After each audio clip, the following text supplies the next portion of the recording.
بسم اللہ الرحمن الرحیم۔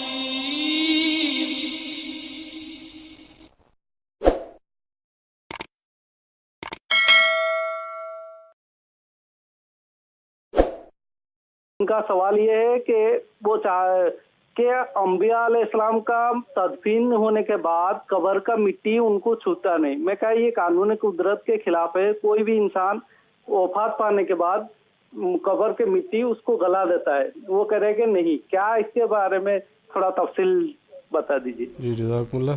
محترم زین الدین صاحب سے درخواست ہے تھوڑی وضاحت۔ بسم اللہ الرحمن الرحیم۔ غالباً ایک حدیث ہے جس سے یہ غلط فہمی پیدا ہوئی ہوگی، جس میں حضرت صلی اللہ علیہ وسلم نے درود شریف کے متعلق جب فرمایا کہ بہرحال درود شریف کی برکات جو ہے نا وہ درود شریف مجھ تک پہنچا دی جاتی ہیں، اس پہ صحابہ نے سوال کیا، کیا حضور آپ جب آپ کی وفات ہوگی اور ہڈیاں گل جائیں گی تب بھی؟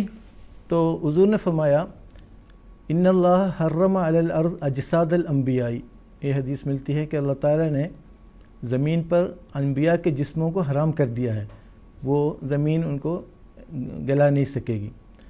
لیکن جہاں تک انبیاء علیہ السلام کا وجود کا تعلق ہے، آپ بھی بشر ہیں، بشر کے تمام تقاضے آپ پر لاگو ہوتے ہیں، اس لیے یہ کہنا کہ تمام انبیاء علیہ السلام کے جسم کو محفوظ رکھا جاتا ہے، یہ قرآن مجید کے دیگر قرآنی تعلیم کے مطابق مناسب نہیں ہے، مطابقت نہیں ہے، اور وہ بھی بشر ہی ہے، بشر کے تمام تقاضے پائے جاتے ہیں۔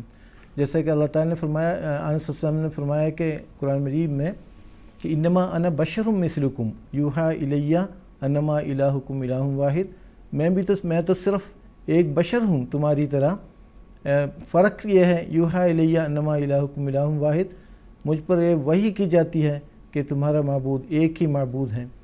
ہاں، بعض زمین میں یہ خاصیت پائی جاتی ہے، بعض مٹیاں دیر تک لاش کو محفوظ رکھنے کی صلاحیت اپنے اندر رکھتی ہیں، اس لیے بعض شاذ و نادر بعض ایسی مثالیں بھی مل جاتی ہیں کہ کئی سال تک لاش سلامت رہی وغیرہ وغیرہ، لیکن یہ کوئی قاعدہ کلیہ نہیں ہے، عمومی قاعدہ نہیں ہے۔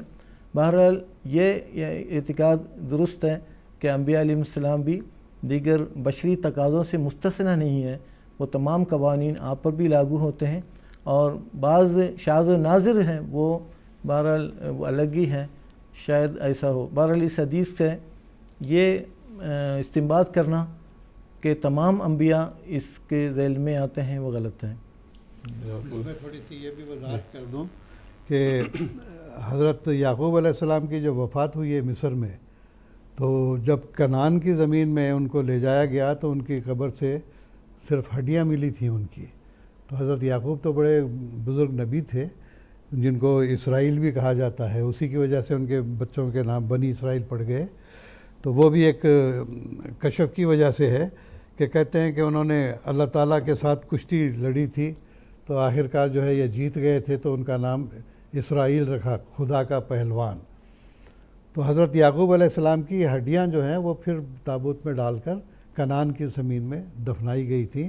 تو یہ ضروری نہیں کہ ہر نبی کا جسم جو ہے وہ محفوظ رہے، بلکہ جیسا کہ مولوی صاحب نے ذکر کیا ہے کہ بعض خاص مٹی ایسی ہوتی ہے کہ جس پہ جسم جلدی گلتا نہیں، اور ہمارے بعض علماء نے یہ بھی تشریح کی ہے کہ حضرت صلی اللہ علیہ وسلم نے جو فرمایا ہے کہ انبیاء کے جسم کو مٹی نہیں گلاتی، تو اس کا مطلب یہ ہے کہ حضرت صلی اللہ علیہ وسلم نے اپنے لیے خاص طور پر یہ بات بیان فرمائی ہے۔